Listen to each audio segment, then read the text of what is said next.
Destination Medicine is a joint project of the regional training hubs. This podcast series brings you medical students' accounts of their experiences in applying to study medicine.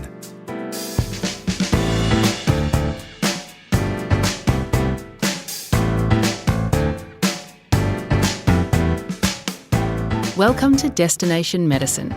I'm Nicole Goodman. Luck was not on Leah-Monique Dowling's side growing up in Warragul, in regional Victoria. Her parents both suffered from mental and physical conditions, and by the time Leah was 12 years old, she and her 5 younger siblings had been placed in foster care.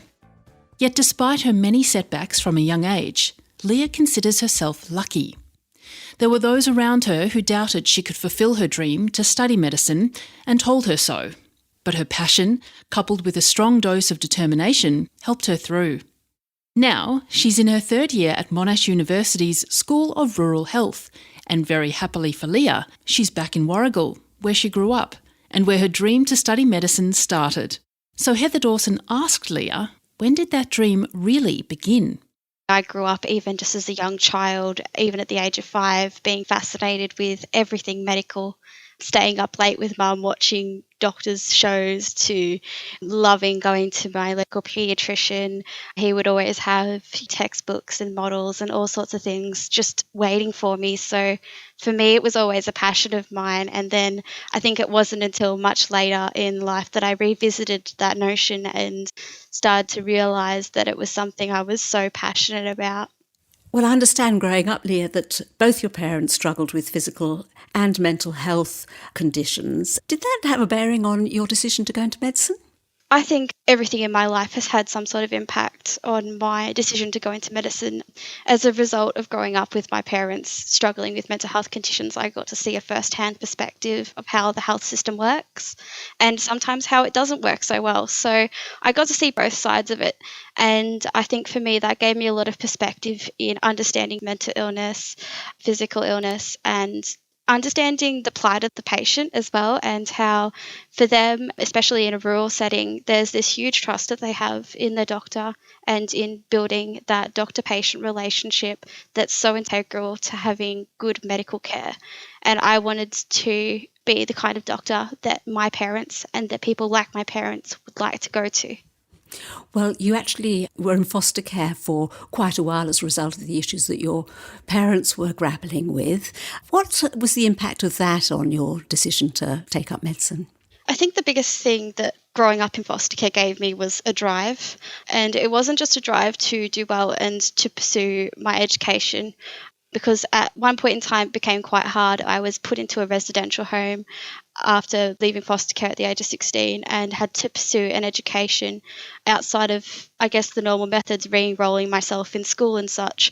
And it became quite frustrating because it was hard to get to school and also to stay in school and to stay focused on what I was doing. And then when it came back to wanting to do medicine, I wasn't always given the same opportunity and the same advice. Well, I believe you were actually told or suggested to you at some stage along the way that you should lower your expectations, which is not very supportive, really, is it, for somebody who wants to go into medicine? No, I don't think it is. And I think it was coming from a place of caring. I think they were really thinking there's not a lot of foster kids that go through that sort of thing and come out of it the other end, let alone decide to go to university or do well enough in VC to go to university, and then to decide to do something as challenging as medicine. So when I turned around and said that it was something I was interested in, at the time I was told to lower my expectations, because those sorts of things for people of my background, it's not something that they thought I could pursue given the gravity of my situation. And I guess that just gave me the drive to pursue it more. I was like, oh, well, I'm just going to prove you wrong. Did you ever consider any other health professions if you didn't make it into medicine? I considered a lot of things. 2 of the main ones was doing research, particularly in neurosciences, was something that I was really interested in. And I also considered becoming a nurse, because I feel like nursing has a lot of the same qualities that becoming a doctor does. I did a Bachelor of Biomedical Science in my early years and realised in doing this that research, although it was something I was very interested in, was something that would take a backseat to my career or my future career to becoming a doctor. and that I was more interested in the patient side of things rather than being stuck in a lab for long periods of time. I really liked the social interaction, and so that's kind of why I also didn't choose the nursing pathways, because I liked the doctor relationship with the patient, the roles that the doctor has as compared to a nurse in the investigative side of things. I've always liked that clinical investigation and really everything that's involved in reaching a diagnosis. And so for me, that was probably one of the biggest things. So when you decided that you would do your best to become a doctor, you would have told your friends or the people around you. What was the general response? A lot of people were surprised at first, and then some people didn't support me as much as others and didn't want me to get my hopes up too much. But others, like my parents and like my friends, were quite happy for me. And once I'd applied and once I'd got in, they had a lot of pride for what I'd done and a lot of respect as well. I think a lot of people saw how much effort and work I'd put in to really get there, coming from the background that I did. And particularly my mum and dad, they didn't really know a lot about medicine.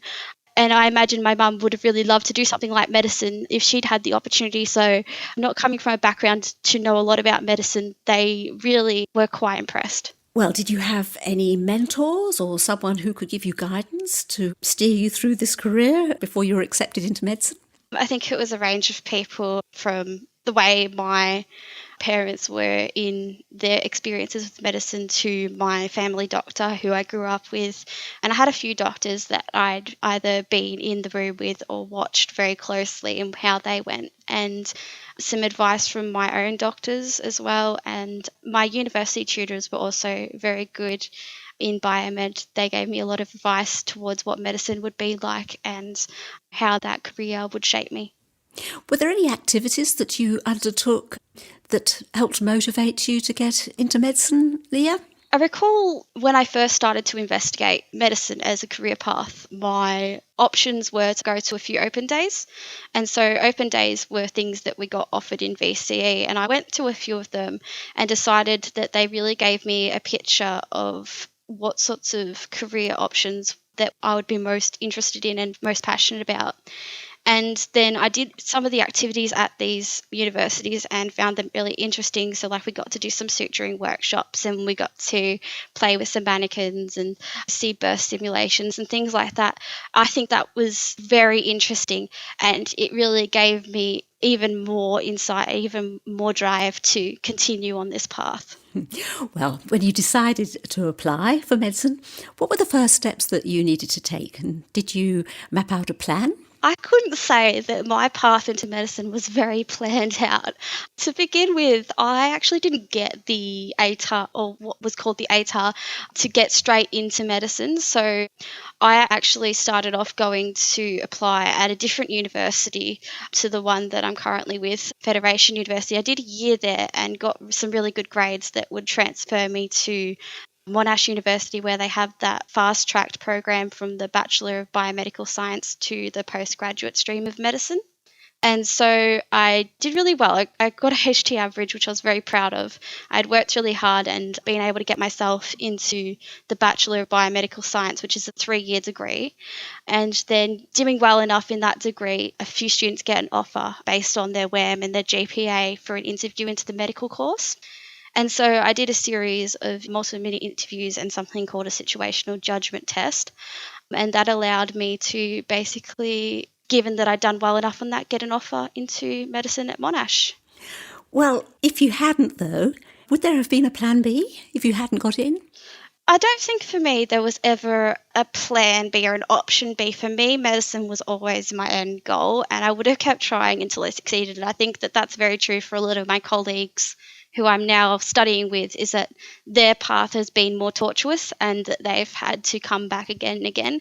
However, I would have always wanted a family, and I think that alongside medicine in the near future, I'd really like to start a family with my partner, and I think I'll do that regardless of being in medicine. Perhaps might have taken a gap year. I haven't taken a year off yet, and taken a job in perhaps one of the biomedical sciences dealing with still the patient side of things, educating them in medical equipment such as an insulin pump, because diabetes is another interest area of mine. Okay, well, looking at the application or selection processes that you went through, What tips or what advice would you give to other people listening to you now about how you went about it and how maybe they could learn from that? I applied for so many different things, and I think one of the biggest things you can do is apply for everything that you want to apply for. Don't let other people sway your preferences, and preference the universities that you want to first. And there's also an element of not letting others doubt you, but also not doubting yourself. So I applied for about 5 different universities, and luckily I got Monash, which is the one that I most wanted. So that's just quite fortunate. But also that you look at the different teaching styles for each university and understand what you'd most enjoy. For me, the clinical side and the way that Monash does their teaching is more clinical. So for me, that was a perfect fit. And most importantly, that if you don't get the score you want, like I didn't get the score I wanted, that there's so many pathways into medicine and so many different ways. I've seen at least 20 different ways that I've seen my colleagues get into medicine. So just keep trying. There's always a way into the course you want, and explore those options. And usually they have university student lines or support or student connects that can help you with those pathways as well. Did you enter medicine through a specific entry pathway? So I entered through the rural pathway, which involves applying for something called the Rural Dean's List. This is because I grew up in a rural town, Warragul, for about 12 years before being moved to the various foster placements that I had throughout Gippsland. And so I'd grown up rurally, and the requirement was to have grown up in a rural area for around 10 years. So that put me in a good position to apply for this list. And I think without this particular special pathway for me, I wouldn't have been able to get into medicine. I also came from an underrepresented school, so I was able to apply for things like Cs and all those other things in my first applications into my undergraduate studies as well. So I think having a look for all the options that are out for you. Okay. Did you have to sit interviews as part of your application process? And how did they go if you did? I sat a series, I think it was about 8 stations of multiple mini interviews is what they're called. And each of these interviews assesses either a personal trait or a professional quality that you have that's related to medicine. And they give you like a little scenario and they see how you respond to the scenario. So in preparation for these, I watched some YouTube videos. I spoke with a good friend of mine who's just graduated actually, and she helps me practice some typical scenarios and gave me an idea of what to expect on the day. And although like none of those scenarios came up, it helps me to prepare about thinking about the big things that matter with medicine, the medical ethics, the why I wanted to be a doctor, and what advice that I could give to others, which seemed to be really the qualities that were looked for on the day. Were those interviews nerve-wracking, or did you find them actually quite interesting? I found them quite interesting. I was very nervous going into them, and then towards the end of them, I felt quite calm. After I'd done a couple of stations, the nerves settled.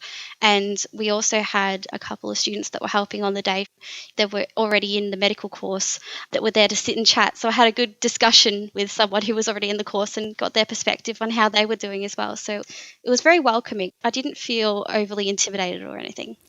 So what was your overall experience like, Leah, in applying for medicine, would you say? And are there any key messages that you would give to other people listening to you? I think my overall experience, if I had to sum it up in 3 words, is I felt lucky.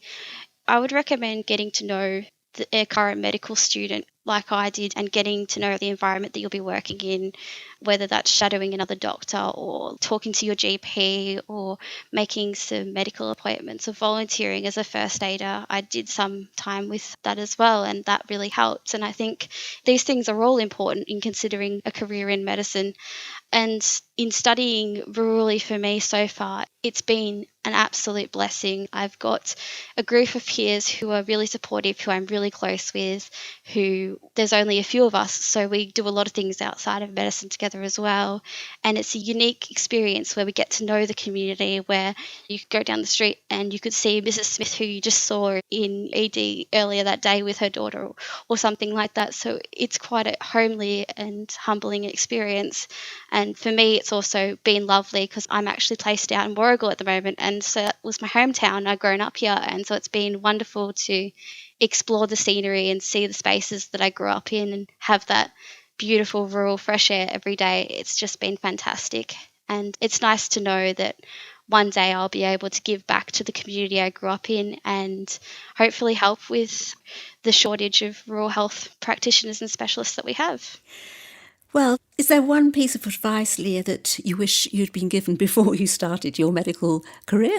I think it would have been nicer to have more advice from someone who was thinking about being rural and wanting to know more about how the undergraduate medical assessment test works.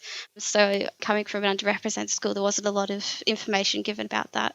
And I feel like I missed out on the opportunity to sit the UMAT, and that might have been perhaps a more direct path into medicine for me. But having said that, I would have loved someone to say to me that my ATAR score doesn't matter. Because it doesn't define you. And looking back on it, I spent so much time, so much frustration, so much stress thinking about this ATAR score. And at the end of the day, it's not going to define me as a doctor. It's not going to define me as how I will be to my patients. And I think that's the biggest message that anyone could get from my journey. Well, Leah, you seem to have remarkable determination and resilience, but a lot of people in medicine experience imposter syndrome. Has that been the case for you? Oh, absolutely. As someone who's come from such a difficult background and being rural as well, there have been periods of time in my medical degree, and particularly last year, where I had quite a significant stage of imposter syndrome, and I was looking at myself and then I was comparing myself to my peers, and I was wondering, how did they even let me in this course? And I think the biggest thing that helped me to deal with feeling inadequate for the role or opportunity to be in medicine was knowing that other people in the course felt exactly the same way I felt. My peers, my lecturers had felt that way, other doctors had felt that way, and by talking to these people and getting that reassurance, I was accepting this eventually as a normal response for someone going into medicine. Anyone is particularly more common if you had a difficult journey. Well, is there anything that you could say about your medical career that you've chosen that you could never prepare for? I think the biggest thing so far for me that I didn't expect or didn't know to prepare for was actually dealing with the workload of medicine. So for me, it was a lot of trial and error in learning how to learn again. And one of the biggest subject areas that I struggled with the most was actually anatomy. And I'd done very little anatomy in my undergraduate studies, and it became very difficult for me to really digest so much information in such a short space of time. And so something that you can never really prepare for is how you'll respond to that increased workload and the long hours and the constant feeling that you know nothing. And the truth for me was that eventually you get there and eventually you accept that you can never know everything. And certainly that feeling of knowing nothing is completely normal. So I had to come up with new strategies to learn. I explored drawing my anatomy. I did some anatomy programs on my computer that helped me learn visually, and found a new study style instead of writing copious amounts of notes that suited me a lot more and that helped me get that information into my brain much better. But the biggest thing was that the more creative I was with my study and the more ways I tried to learn something, the better I learnt it. And I know that I got this advice and used a lot of the ways that my peers were learning and made my own ways. And I think that really sort of submersing yourself in the study environment of not just your own study, but studying with others really helped. So I think that the biggest thing is just that increased workload. But the journey to finding that right study technique is very individual and something that as you go, you get better at. And I've definitely improved even this year in the ways that I study. Leah-Monique Dowling, third-year medical student at Monash University's School of Rural Health in Warragul. We trust you've enjoyed this episode of Destination Medicine, a joint project of the regional training hubs. The hubs are supported by funding from the Australian Government under the Rural Health Multidisciplinary Training Program.